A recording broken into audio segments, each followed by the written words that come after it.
How to fix Messenger. Please check your internet connection on Android phone. Hello guys, in today's video I'm gonna show you how to fix Messenger problem.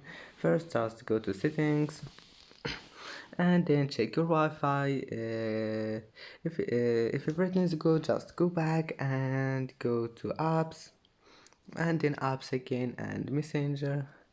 Now just go to data usage and check all of those here, mobile data and Wi-Fi, and maybe you will find it like that. Just enable it and try again, but if that doesn't fix your problem, just go back here and go to storage, clear cache, and restart your phone. And if also that doesn't fix your problem, just go to storage and clear data and your problem will be fixed. And that's it for today's video. If you like this video, don't forget like and subscribe, and see you in the next video.